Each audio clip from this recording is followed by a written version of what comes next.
Ayan. Bali po sir, ito kung bunga po natin ito, hayaan nyo lang po siya na lumaki. Pagka po pitasin na siya, pwede natin siya pitasin. Huwag lang natin palalawusin. Ngayon, sabi ng iba, pagka marami ito, mapopolyo raw siya, mababonsai. Hindi. Yung hindi kayang bunga niya, yung bunga niya mismo, ilalaglag mismo ng katawan niya. Pero kahit naman marami siyang maging bulaklak, kasi ginagawa ang practice nila, tinatanggal lang isa-isa. Ito yung sinasabi mo na lulukot na ano. Oo. Yung nalulukot, ito, kuha lang ito. Sa pagkabiyahe, tsaka doon sa pagdagula kasi kumisan, nalulukot din po yung dahon ng kalamansi. Pero pagka yung natutuyo, halimbawa ganito, pagka kailangan po ng tubig yan, lumilikom yan. Mga ganun yan. Lahat yan, lilikom yan. Ito hindi naman, kasi ito basa na siya sa kuha niya, sa tubig eh. Tapos, huwag nyo lang pong hahayaan na lumaos po ang bunga po ng ating punla. Paano lumaos?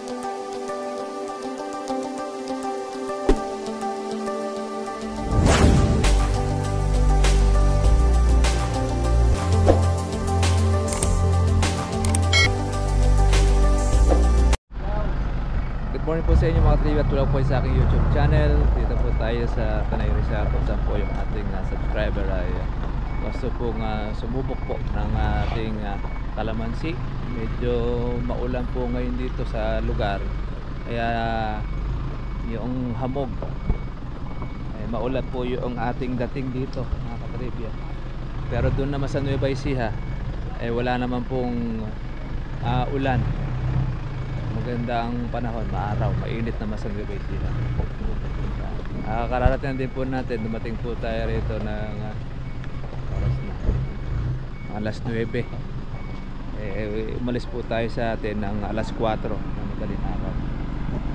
Ito yung farmhouse po ng ating subscriber. Kanya po tataniman ng kalamansi ito. Yeah, pwede na tayo magkuha. Ito yung ikukuha natin, tataniman ano? Oo, yan. Oo. Ayan, ito kailangan mag-grass cutter. Tanong muna sir kaya ang persitin ko. Oo, yan. Para ano? Oo. Grass cutter. Pala eh, oh. Na ano na yan? Tapos herbicide. Kaya lagi hindi naman na ano. Na herbicide na. May grass cutter, may pang grass cutter. Oo. Okay naman pala siya. Isang ito yung gagawin niyo sana swimming pool. Ito sana. Oo. Bakal na. Bakal na nga ano. Pwede pala ninyong imbakan ng tubig eh. Yan, nakatutok nga yung overflow dyan. Oo. Kaya tinutok namin yung overflow. Sa Tagaraw, pwede nyo itong pagkuhanan ng tubig. Wala kung ma-stop dyan. Hindi pa na semento eh. Hindi pa na simento. Hindi na. Bumababa rin ano. Pero pagka na simento, yun pwede. O kaya lalatagan nyo lang po siya ng plastic. Meron kasi plastic na bibili dyan na kahit di mo simentohin, hindi siya kukuha, natutuyo. Pang inaalagaan din nila ng pang isda. Opo, pang reservoir, yun talaga kinagamit ng kondom. Hindi siya ba ordinary plastic, yung makakapal. Ito pagka na-clear natin ito, konsya. Lupa nyo pala rito, kuwan. Kumusta naman lupa natin dito? Kulay parang orange siya, no? Oo, medyo ma-orange ka. Pero iba may mga mataba naman pala siya. Mataba yun ano? Oo. Makikita nyo naman kasi pagka maayos po yung damo, maganda yung lupa. Hindi siya lagkita naman ako. Parang ano rin siya, well draining din ano? Basal pa lang ito. Ngayon pala siya matataniman, ano? May mga natanim na dyan, may mga bed yan eh. Dati, may mga na rin dati. Sumumakit doon. Mga nag-farm na rin dyan. Tingnan niya natin. Styro. Doon ko nilagay yung tangke. Doon sa may kabila. Ayun ang tarin niya. So, hindi may iwanan ng naimbakan ng tubig yung mga tanim. Ayun parang may bed na naramdaman. Oo. Nataniman na dati yan eh. Oo, nakama-kama na siya. Nakama-kama na. Pwede na pala ito. Nataniman na pala siya. I-clear lang ito. Makuha naman pala yung lupa eh. Ito, okay naman yung lupa na ganyan. Doon lang pala sa gawin na yung kulay orange. Tatanim na lipat dito. Oo.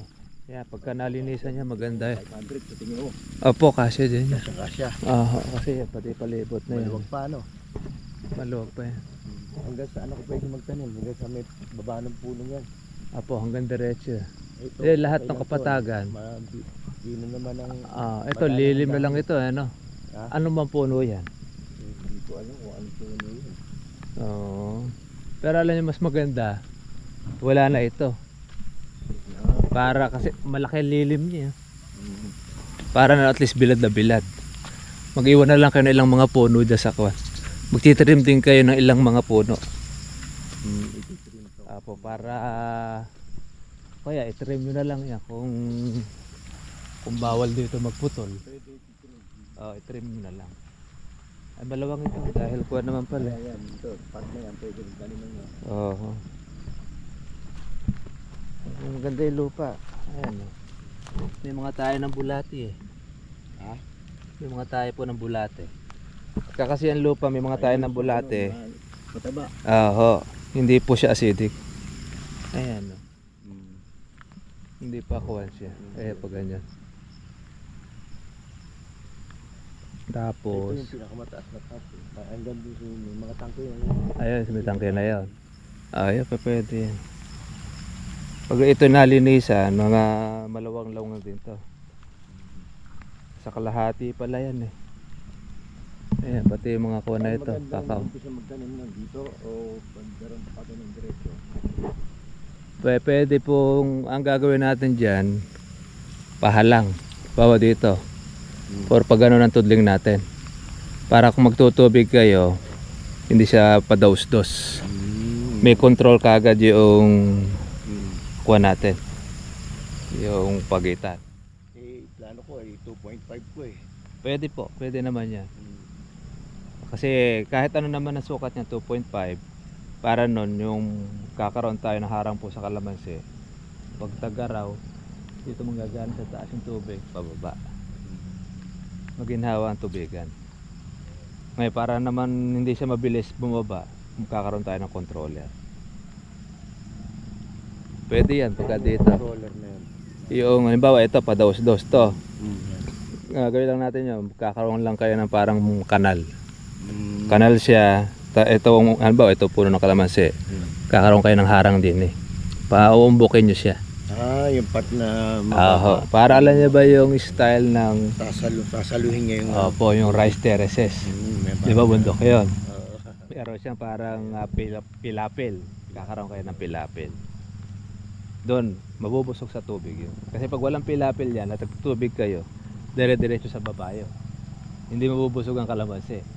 Pero pagka mayroong controller siya, yung pilapil, Tsaka ayun. yung nakikita ko nga parang hinuhuka yung pabilog na pabilog na parang planggana style. Planggana nga yung Yun, para at least nun, mabusog sa tagaraw. Hanggang doon sa kuwan yun eh, ano? May puno na yan. Ano nga yan? Matigas na kakawati yata yan. Kakawati. Kasi dyan sa May bahay. isang kakawati. May bahay pa pala doon, ano? May bahay din. Ibig sabihin, may daanan pa dyan. May daanan. Parang style pala itong kuwan eh, Kaya Tagaytay. nilagyan ng kakawati yan dyan kasi palos mo na dyan. Oo, delikado na. Huwag na ninyo isasagad doon sa kondo nyo yung kuwan.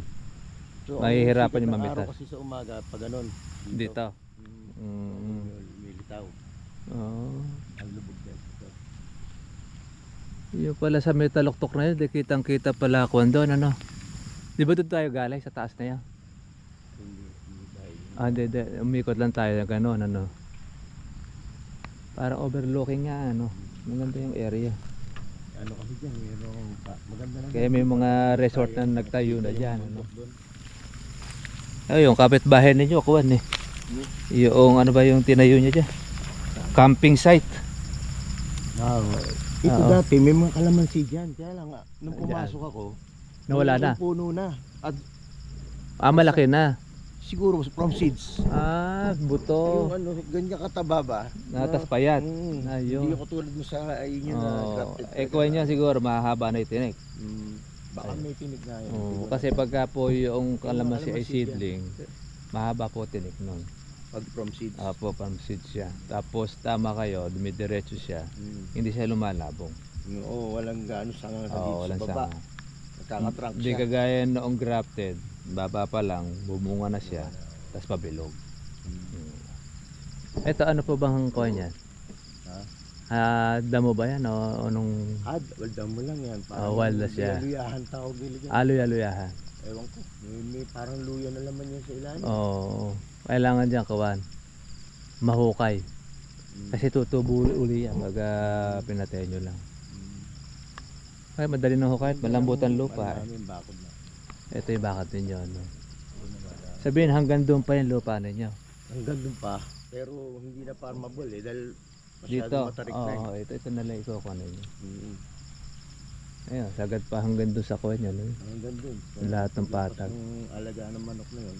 Oo, Puputulin pwede. yung mga puno niya. Opo, ititrim po ninyo para ko na rin siya. Ito rin, tanggalin nyo rin po yung mga sanga kung bawal magpuputol ng puno rito. Basta paagapan nyo na lang din po sa inyo pong tauhan. Abang ko na lang yung part na to. Medyo release ko ng konti. Ano? Hindi, sayang din po yung espasyo niya kasi ito, yung malililiman niya, hindi makakakain yung kalamansi. Bawa, gaya ito sa likod na ito. Pag nandun yung araw, yung nandito, hindi niya makakakain yung kalamansi. Hindi ka chichikin ko yung tubig doon sa taas. Tingnan namin.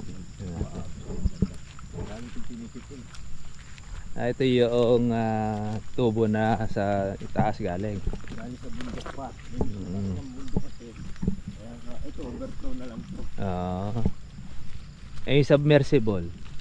Doon sa baba. Sa baba nandun naman. Doon naman yung ano. Malakas naman ang tubig niya, ang tulo niya.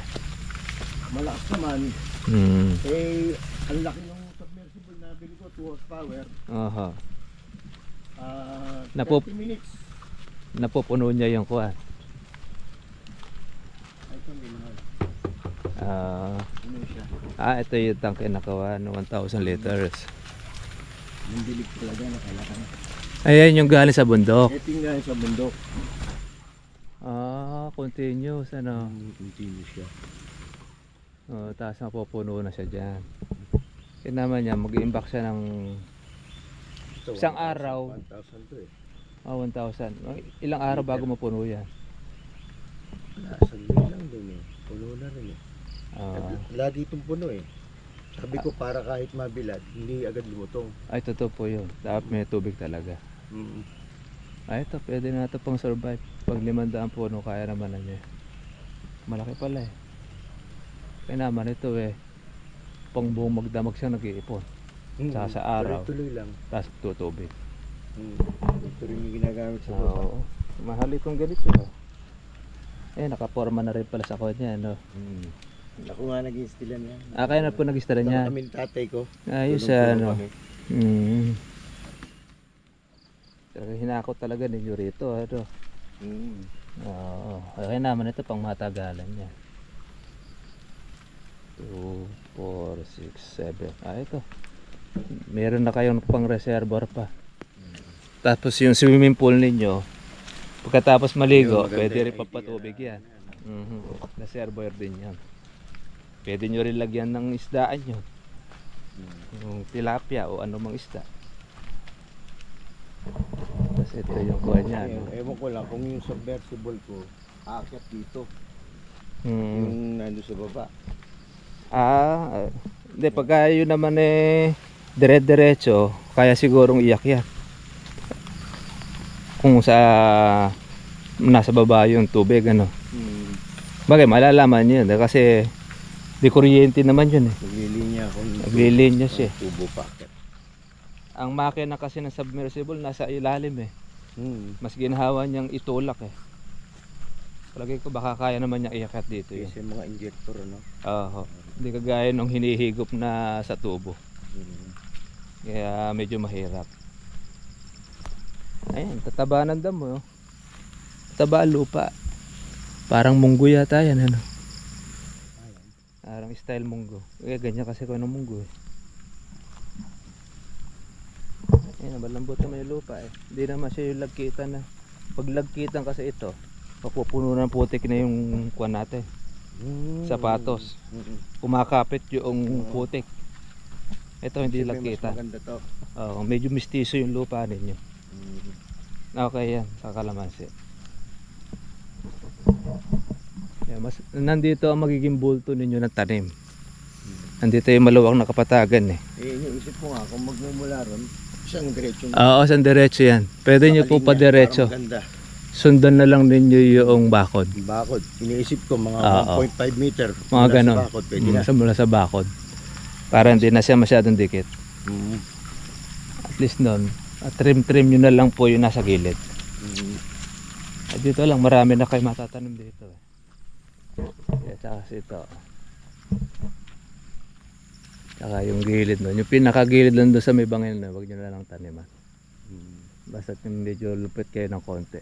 Yung boundary ng mga punong yan. Oo, huwag nyo na taniman yung sa mga kahit mga, opo, mga ganun din. 1.5 meters. Oo, pang 5 meters. Dahil may harang naman siya eh. Kaya okay lang din. Gandahan ito sa inyo, hindi nababaha. Lubog na buong Pilipinas eh. Para maabutin itong lugar ninyo. Ayan pa, meron pa kayong matatabang lupa pa eh. Kulay itim ano? Oo, kulay itim eh. Tatabayan eh. Oo. Nakakarating ba kalabaw dyan? Kambing dati rito eh. Ah, kambing ang kawan. Ayan, pataba rin kasi yun tayo ng kambing. Siya yung nagdadamo dyan. Ito yung ano? Po, yan yung XL size. Inasa ko naman po yung medium dulo. Ayan, may mga bunga na yan. Kagandahan kasi ng malalaki. Sandali lang siya, kagad mabulas na. Advance kayo ng 6 months mula doon sa medium. Yan ang kagandahan ng kawan niya. Asa po yung tauhan ninyo? Dito sa ano? Tara. Sige po. May turuan na lang po natin mamaya po yung tauhan ninyo. Ano rin ako eh. Gusto ko rin ako. Gusto rin po mag-try. Sige po. Napanood nga rin kita. Oo, mas maganda po rin yung experience yung pagtatanim. Saka pati pag-aalaga. Ito nga, dinidevelop sana to para magdawin mga kwarto. Pwede rin dito. Kwarto naman siya. Hindi, ano to, yung lutuan sana, ito laundry. Pwede nga. Malaki na siguro kuya ang naggastos nyo rito. Ano? Paghakot-hakotan ng mga gamit dito. Dito kayo parang nagtitipon-tipon bakasyunan. Minsan, dito sa atin, dito lagi na lang. Dito rin. Kaya naman kasi dito payapa. Tahimik. Oo nga, maganda ako. Tinanggal namin yung mga upuan na kawayan. Binubukbok. Pwede pa nga ito pang camping site eh. Ano dalawang kwarto? Oo. Paupahan niya. Dalawang may inumin, mga kahit paano. May mainom pa. Wala tayong dala, no? Kami rito. Yung Starlink. Starlink. Yung sa internet. Opo, maganda yun. Hindi ginagamit din namin minsan eh. Kaya meron kayo wifi. Meron ring internet libre. Oo. Dito. Galing yan. Baka ng ano. Oo, dito sa ilalim. Oo nga. Sa kwarto hindi namin sana yan. Pwede rin. Yung dalawang isip kami. Pwede nga. Oo. Ito yung ano na solar. Ay, sa solar. Yan ang mga kanya. Oo, kagaling pala. Yung battery niya. Yung battery niya. Nakabukod siya yung battery niya. Malaki pala yung solar niya. Malaki. Kagaling nga. Kaya naman, ito isang gastusan na lang. 24 hours. Kaya yung submersible namin, nilingyan namin ang kuryente hanggang sa baba. Oo. Yan, gagawin kwarto-kwarto yan. Marami nga, pwede nga pala itong i-rent eh. Kikita ka pala kayo rito eh. Ayun, ang kwarto oh. Maganda rin may talim. Opo, para ma-enjoy nila lang, pwede silang pumitas. Tarim kayo ng rambutan. Yung mga prutas na. Oh, maganda nga.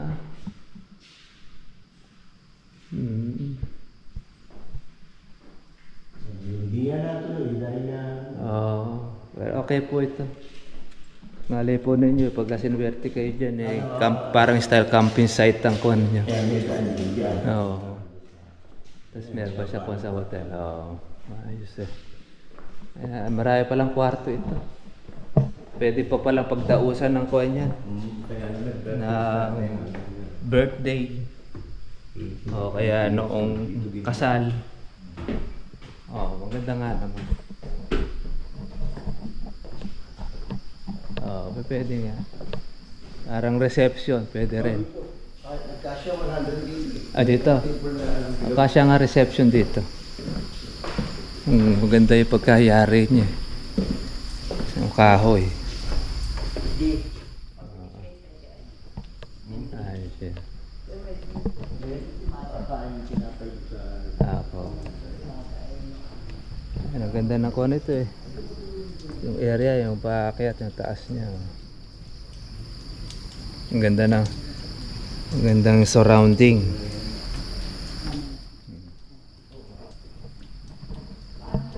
Ito po yung kung dito sa Tanay Rizal, Balubundukin. Magandang i-develop, tapos maganda rin po ang mga fruit trees. Yung ating subscriber, meron na pala sila rito bahay na, tapos makakapagtanim pa sila sa palibot. Wala pang kuwan, fresh pa ang hangin, hindi pa siya polluted. Kailan po ma'am ito nagawa? Itong bahay. Yung binili ito, retreat house to dati. Kasama na yung bahay dati? Kasama na. Inayos na lang hanggang baba. Yung mga kwarto, cubicle na sa baba.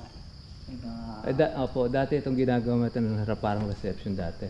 Nung retreat house. Nung retreat house eh. Ayun. Oo, kasi may mga kwarto-kwarto.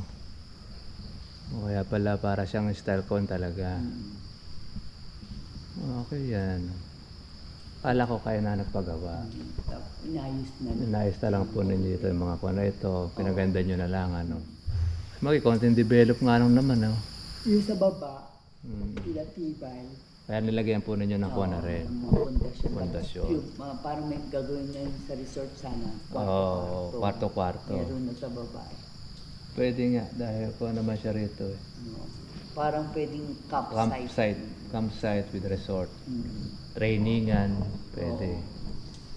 Maganda nga naman ang kawan. Kasi yung kapitbahay niya, yun nilang tayo, campsite yun yata yun eh. Karamihan dito sa Tanay. Puro campsite. Puro campsite. Yun. Tsaka hiking. Kasi nga matataas nga yung mga kondite sa bundok. Nandito yung yung Treasure Mountain. Kay Albert Martinez yun eh. Siya yung nandun yung kanya na yun. Kanya yun yung Treasure Mountain campsite. Magaling Yun, po, maganda yun. Maraming maganda rito. Yung Rainbow 69, yung Rainbow Paradise, Lambingan Hills. Dito rin yun, yung Lambingan Hills. Baga talagang puntahan talaga siya. Kaya hindi rin... yung Mount Pulag, Mount Kulis, Mount Patura, Daraitan. Dito And then, yun. andito yung Daraitan River, Tinipak River. Ito, itong tanay na yan. Kaya pala marami pa rin pumupunta. Tsaka marami nang nagtatayo ng restaurant kasi nga Pupuntahan ng tao. Ng tao. Malamang Andito Regina Rica. Diyan na rin po sila doon, papunta doon yung Regina Rica na Rosariri. Yung pinupuntahan. Dito ang tito na. Kumbaga, kaya pala rito, mataas na yung presyo ng lupa.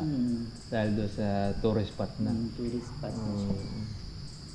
Pero maganda na rin itong lugar ninyo na. Lalo na doon. Ito, kasi... Sa bata, sa bungad Oo, ito, sa bungad baba. to eh. Pero doon sa may taas doon, lalo pa mas maganda ang kuha niya. Kitang-kita yung tanawin talaga, ano. Pag lalo na yun doon sa highway, yung bago tayo lumiko, Oo.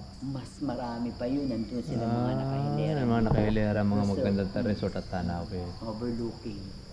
Dahil parang kung dito, pag bakasyon ay laging piyesta dyan. Oo. Sa mga tao. Dito rin eh, pag yung hanggang doon. Di ba? Yan, Nandito dire-diretso na pa rin, yan. No? May mga resort na rin dyan eh. Eh, maganda rin ng kuha niya. Makatakakuha, malamig pa area. Kasi maraming puno eh. Di, pati yung mga puno na ito, inabong sila na may taniman niyan, ano? Oo, yung Kumukuha ng mangga na inaayos yan. na lang. Isa lang ang nagmay-ari nito dati. Oo pa. Dati isa lang may-ari nito dati, ano, nabili nyo. Kapitbahay, kamag-anak niya namin. Kamag-anak din ninyo? Ay, hindi nga malayo.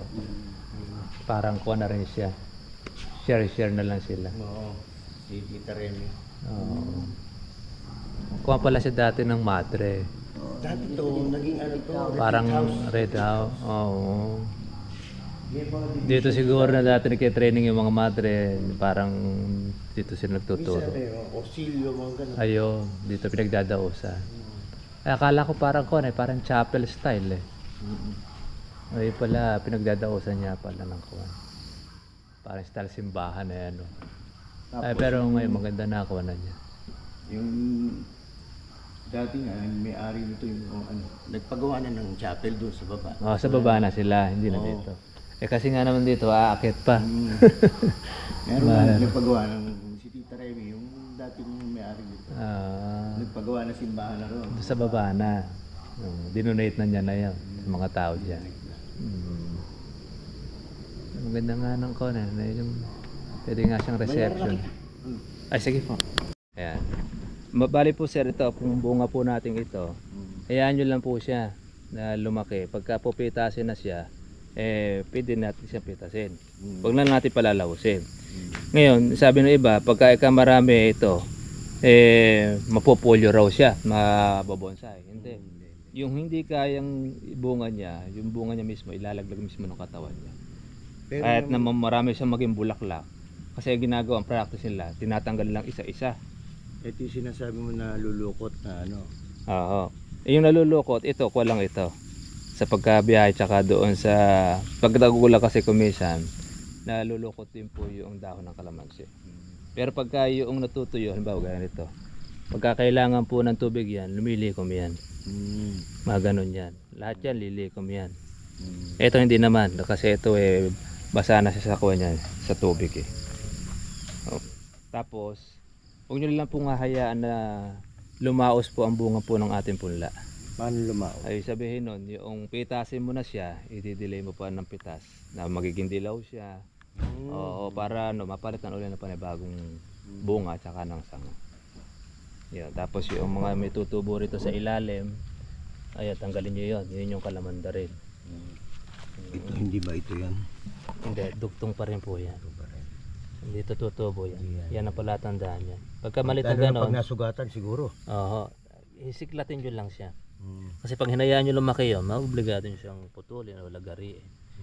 Kaya bata pa lang, inaagapan na lang. Madalang lang naman tumubo yung mga gano'n. Kaya pag pag hindi mo napansin, malalakihan na po yung kalamansi. Akala nyo iba, yun yung kalamansi na naghihintay na magbunga, hindi magbubunga yon. Magbunga man yon 8 years. Kasi yun ang original niya. Di kagaya ng dugtong, ngayon pa lang nagbubulaklak na. Ayan, pagitan natin 2.5. Kaya gawin niyo, magkuwang kayo ng tali o yung lubid na maliit. Paglagay na kayo ng mark. Para pagbatak ninyo, tusok na lang kayo ng tusok kung saan mayroong mark. Tapos yung hukay ninyo, ganito rin ang size. Medyo laki lang natin ng konti para hindi po makuha ng ugat nito. Iiwasan lang po natin mabasag po yung ating May kalamansi. digger kung pwedeng gamitin. Yung Ayun, pwede. na gano'n. Pwede po siya. Ayun, digger, pwede rin yun. Yung may ikot, pwede yun. ito rin, ganun din. Size yun yan. Ah. Yung isa ganito, halos ganito size. Ayun, sakto-sakto. Tsaka, pagtatanim natin, sisiksikin nyo po yung lupa. Okay, nakita ko. Tapakan nyo po siya. Kasi para nun, hindi siya pamahayan ng tubig pagka Kumapit merong yung- kumapit yung ugat niya. Para na tayo nagki-tree planting. Yan lang naman ang kondo pagka sa school dati. Hindi naman siya maselang alaga. Pagka meron pong mga yung mga ano ba yun, mga pagong-pagungan, tapos yung ilang mga uod na tumitira. Kasi kami hindi namin pinapractice na spray ng ganito pa lang yung spray na. Nahaya lang muna namin. Pagka meron mga malagad na uod, nakita nyo, patayin nyo lang. Yung malapindot lang para hindi po masanay po sa insecticide yung kuha natin. Ngayon, pagka marami na siyang white flies na kuha, saka lang natin siya i-apply ng gamot. I-chat-chat ko sa inyo yung na gamot. maliliit na nagliliparan. White flies yun. White flies yun. Madali lang kontrolin yan. Sakit. Dali lang kontrolin, in-spray lang po naman natin ng gamot yun. Ikukuha ko na lang po sa inyo yung gamot natin.